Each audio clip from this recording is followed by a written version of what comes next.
Yo, what's going on? It is yours truly, Dave Anderson. Hope all is well in your world. Listen, I was able to speak with one of the best speakers. He has an amazing podcast. He is connected with a whole lot of folks, and it's rare that I have somebody like this available to you guys, and so I wanted to bring it to you. I apologize automatically for my audio on this. I was in route. I don't remember where I was coming from, but I was moving, all these tour dates and things of that nature. So, Hugh Ballou is an amazing dude. So I wanted you guys to take advantage of that. Hugh's audio sounds great. My audio sounds like warm trash truck juice. I apologize for that.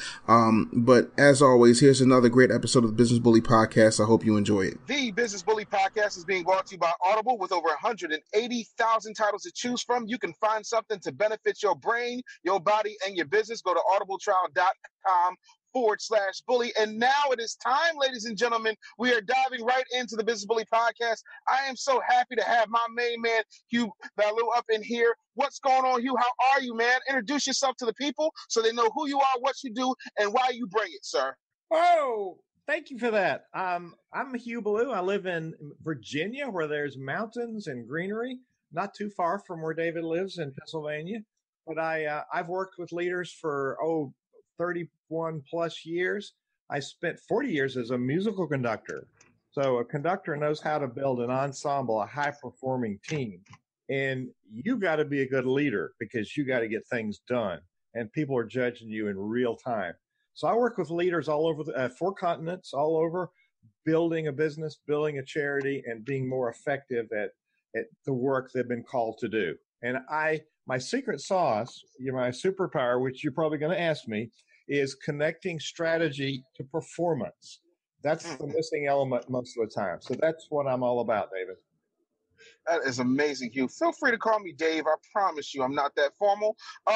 Hugh, I have to ask this. When it comes down to entrepreneurship and when it comes down to a person sitting down with you trying to map out strategies, what do you see as far as the biggest commonalities in their difficulties? Like, what seems to be the main difficulty that most entrepreneurs sit down with you and claim to have?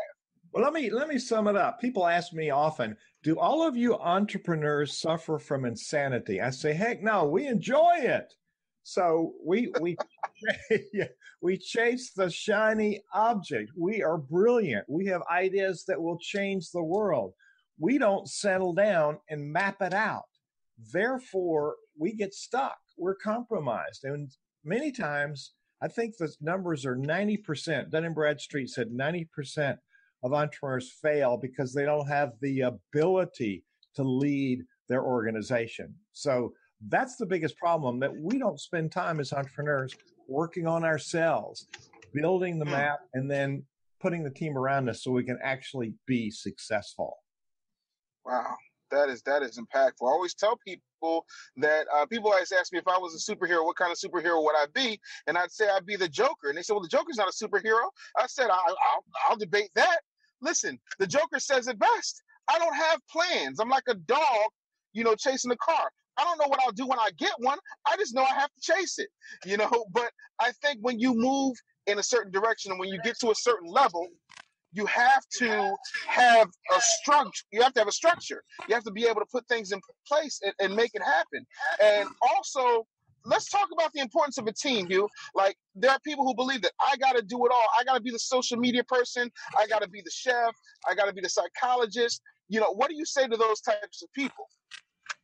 I say, how's that working for you? You're burned out. You haven't had a vacation years. You're working 7 days a week, 15 hours a day. How's that for you? Number one, you're not being fair to the people around you. You've asked them to come in, then you're doing it all. You might as well throw cold water on their enthusiasm. So I meet leaders often. I've done a one-day leadership empowerment symposium in your city as well, around the country in 22 different cities. The number one problem is leader burnout. And then 2, team underfunctioning. 3 is lack of sufficient revenue. Those are all related to the leader doing too much. We call it over-functioning.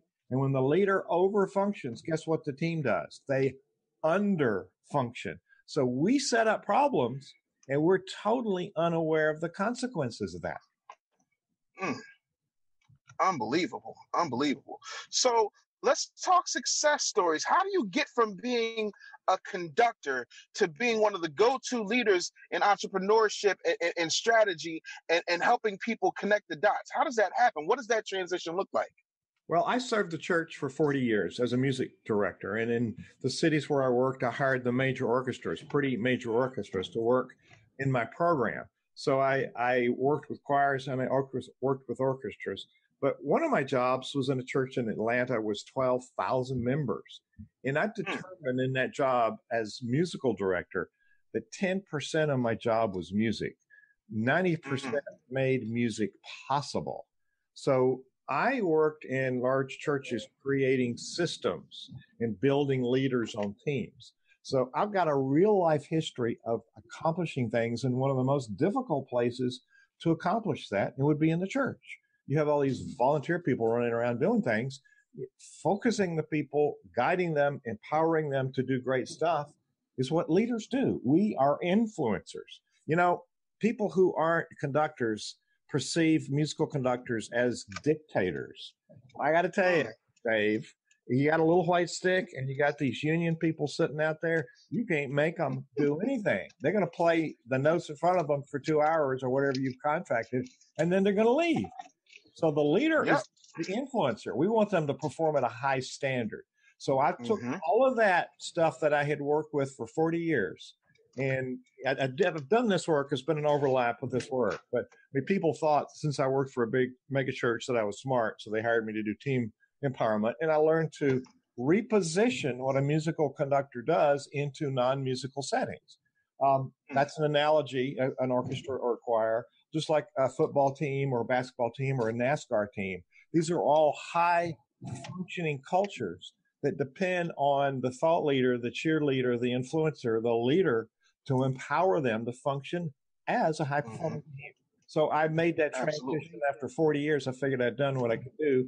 So I thought I'd work outside the church, outside of business, outside of charities, and with entrepreneurs, helping them embrace the things I have learned, trying to keep them out of the ditch. So let's just say somebody gets into the ditch and then they find you. How do you get them out?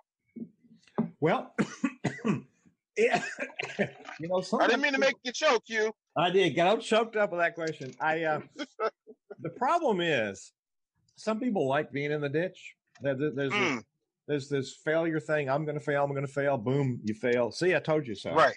Yeah. The pessimist is always right. Even if they win, they don't mind being wrong. But say, I told you I was going to fail.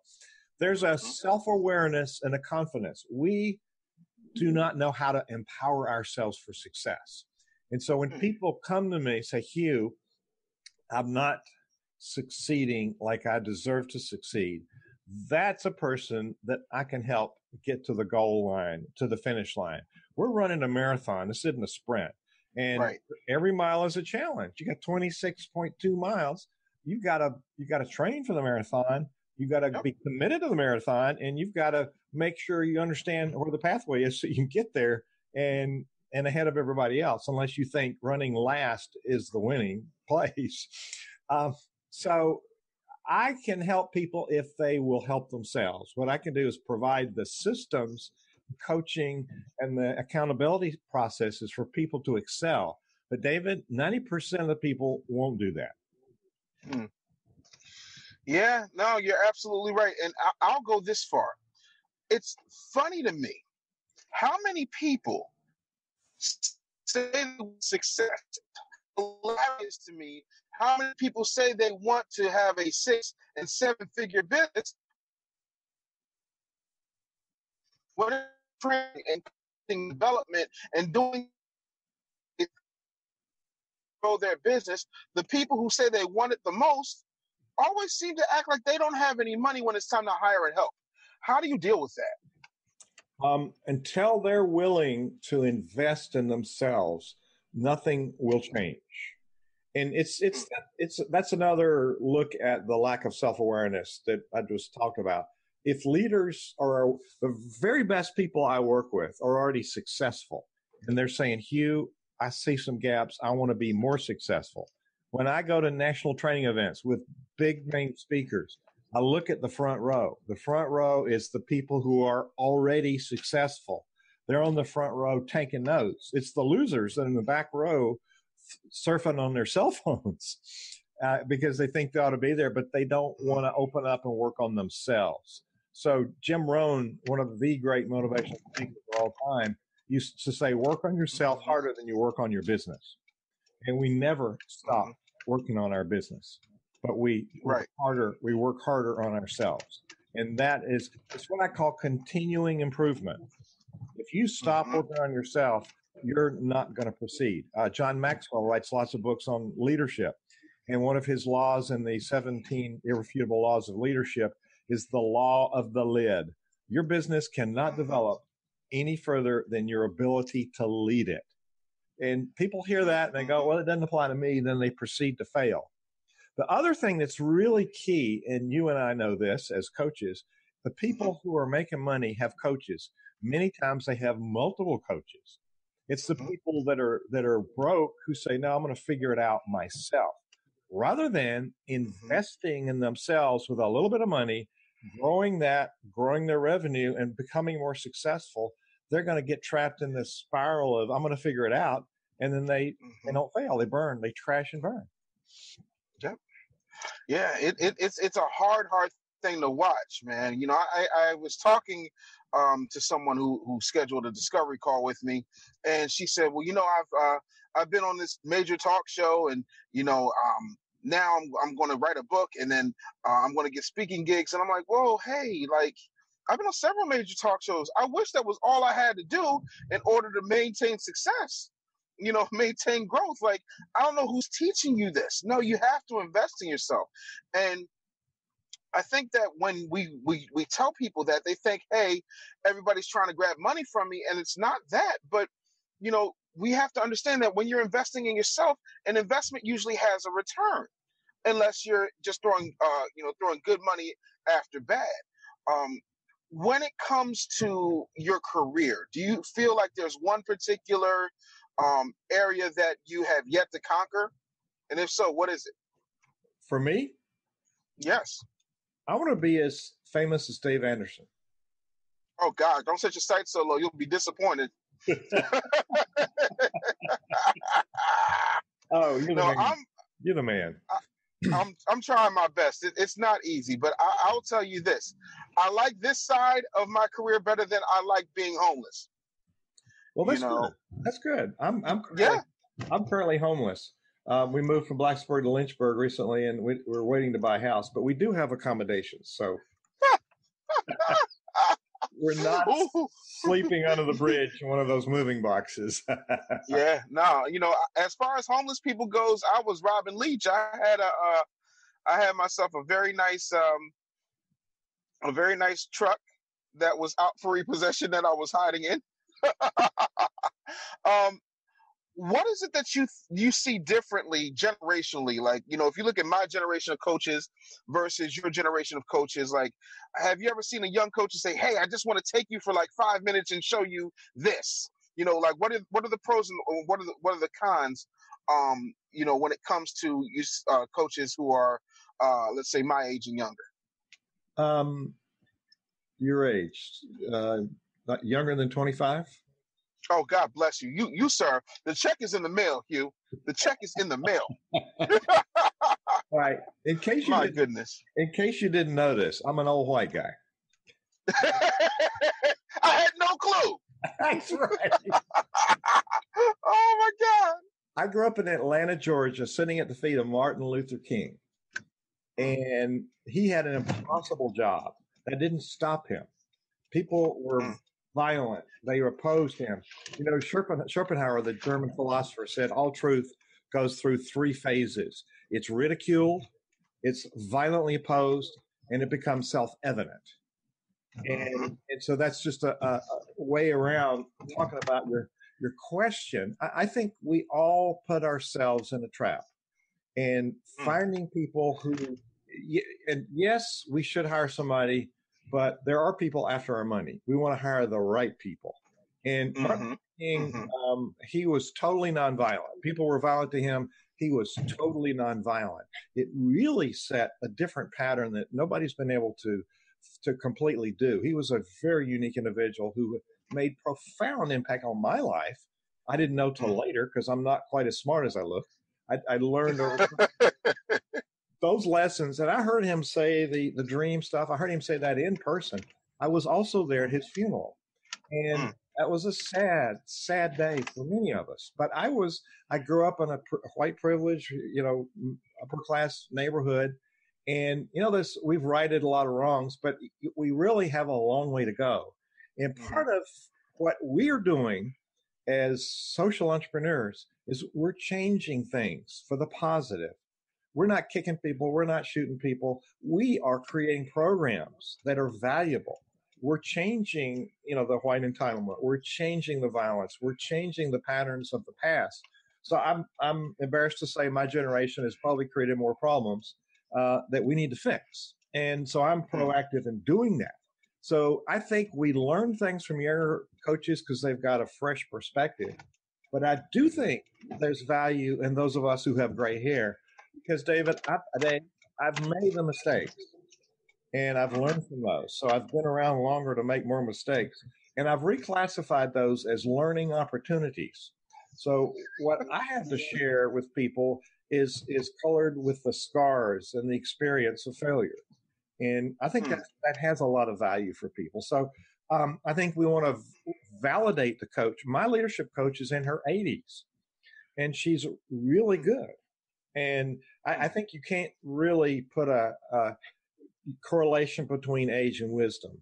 It's not a direct pathway. There is a fact that some of us have been around longer, have earned some more stripes, and might have some credibility. But I don't think because of your age, you're even any less wise. You bring a wholly different perspective to life. So you bring a different experience to people than I do. And so there's this relationship piece. Find out what a coach has to offer, interview them, and then decide what the quantifiable outcomes that you want. And you said there was this discovery session. I like that. You want to make sure it's a fit for you and for them before you let them engage you. So I don't know if that was a long answer. I don't know if I answered your point or not. Did I? No, you answered my point very clearly. You feel like there's value in what my generation has to offer, and there's a lot of value in your generations and the generations in between that everybody can learn from. You're never too young to learn. You're never too young to teach. You're never too old to learn. And I think that's extremely important. And everybody has different needs. For me, the reason I do discovery calls is just what you said. I have learned as a coach that there's certain type of people I don't want to be bothered with. I don't have time for pessimists. I don't have time for whiners. I don't have time for people who don't want to follow instructions and execute. And that might be a little bit more direct than the average bear, but I value my time. I don't know how much longer I'm going to be on Earth. I hope it's a very, very long time. But in the event that it's not, I want to maximize my moments with people who want to move. Because if I take on a client that is going to bother me to death and not follow instructions, then I'm going to lose credibility. And I have to be able to be at peak condition to provide the type of value I want to provide. So there's that. Not to mention, I'm not for everybody. Some people need somebody who's going to hug them to death. I'm not the huggy coach. So I want to make sure that we understand each other very, very clearly before sitting down. But yeah, I really am kind of burnt out on the excuses. I want folks to do better for themselves. I really do. Those are wise words. Wow. Very clearly articulated. And, if we take on somebody that's a liability, you are right. It spoils our credibility. Absolutely, because they're going to be the ones. And I've learned this too. I learned this really, really early on in my coaching career, that the people that either don't pay the most money, or the people who don't put in the most work, they seem to have all the work and all the desire to go around bad mouthing you. They have all the answers to why you didn't work and how you didn't help them and so on and so forth. And that's harmful, because now you have to combat something you never would have had to combat If in fact you just did some due diligence and said, you know what, I don't think this is going to be a fit. Let me give you some recommendations of some coaches that might work for you. But no, I'm not that desperate for money that I'm going to risk my peace of mind, or most importantly, my reputation, because that's how my kids go to school. Yay. Well put. So, and you Sir. said, I gave you a smart mouth answer a while ago, and you said, what do I want? I work with, I have two businesses. I took the word synergy and put it with vision and created my brand, Center Vision. And in music, we have this thing called ensemble. That's where we play together. And because we listen and we pay attention, we create a better orchestra, a better choir, because we're all participating. So in business or in nonprofit work, the synergy of everybody working together is through that common vision. So the Center Vision brand is like the ensemble. It's a high functioning group. Like in NASCAR, they jump over the wall, and in 12 seconds, they fill up your gas, clean your windshield, and put on 4 tires, and you're gone. And if it's 12.2 seconds, you're behind the next person. So every microsecond counts. And we don't treat our work with that kind of respect. We say, oh, we'll get to it. And tomorrow, as you pointed out, tomorrow may not come. Today is the most important day. So my hope is I'm on a journey with my Center Vision Leadership Foundation to fully fund an endowment fund so we can work with charities all over and do some in-kind grants so we can work with them. They have a little bit of money, they need a lot of work. So we partner with organizations. So my desire is to have that fully funded so I can work with charities and churches. I worked with a synagogue there in Philadelphia with you. So there's people doing good work, and they're trapped. I actually created a program called the Unbound Leader, and it's a self-study program for people to get out of being bound. And it's creating strategy and integrating the performance, and it's all the steps people need. Because Dave, I don't know, I answer a lot of the same questions, so I thought, why don't I put it into a program? People can study those answers, so when I work with them, we can actually get some things done. So that's my how to empower people in a more profound way. Awesome. So if you were starting your coaching business today, knowing everything that you know now, given your years and years of experience, what would you do differently? Same thing. I would not call it a coach. And so I've trademarked the word transformational leadership strategist, the term transformational leadership strategist. For me, it's about creating the strategy. Most people haven't done that. They think they want to go somewhere, but they haven't built the map. But you're going to work. You know the route. You've got the map. People don't do that for the. So you take the map, you build a skill set, and you build the implementation plan. So for me, the strategy and performance are integrated, like in music. Those have to work together. So I would be more spot on in defining. I help people build a strategy and make it work is the bottom line. So I would be more clear at the front of saying, this is what I do differently than other people on the planet. And it's about anywhere, we're in business because we help people solve problems and we give them value. That's why we make money. And until people understand what that is, they're not going to hire us. Very, very true. Very, very true. Do you have I still haven't been able to pin it down, maybe because I'm relatively young. Do you have a moment in your career you say, this was the greatest moment of my career? Do you have like that pinnacle moment, that moment where you feel like, okay, I've hit the top of the heap. I've hit that stride. I've hit that financial goal. Like, what is that thing? What's your greatest accomplishment in business? Well, we make money to eat, to pay the rent, to live, and I have constant cash flow, and so I'm grateful for that. I don't have a desire to be wealthy because I am wealthy in a lot of ways. The book by Napoleon Hill, Think and Grow Rich, he listed the 13 attributes of wealth, and money was the last one. It is very important, and a lot of entrepreneurs, and especially nonprofits, tend to undervalue that. I think my most success is seeing people take hold of my ideas and do them. And, the ideas work. Not everybody works. Not everybody works. The ideas work. And so you really have to do them long enough for them to be applied. So I have my biggest joy is when I see an organization take it and move it forward. I have several right now that are just really blossoming. And in the past, one of the biggest ones is in 2007, a German company said, we want to hire you because we do events all over the world. Nobody in America will talk to us. And so they employed me, and by 2 years, they had an event scheduled in 2012, which they need to plan 2 and 3 years ahead. But they did an event in Cincinnati called the World Choir Games. It was a competition of choirs, not unlike the Olympics, but they can't use that word. And in 2012, 400 choirs from 100 countries came to Cincinnati for 10 days. And by their own reports, they brought $83 million into the local economy. And I made the initial call. I helped in the process. I helped close the deal. My job was to connect them, not to do any of the work or produce any of the stuff. So that was a pretty large success. The whole world had eyes on Cincinnati for 10 days. If you knew anything about choral music, that was where it was happening. And it attracted like 40 choirs from China, 40 choirs from South Africa, choirs from all over Europe, choirs from the other countries in Africa besides Africa. So they had indigenous music of the cultures, and they had the classics. And some choirs, like the South African choirs, were very well integrated now.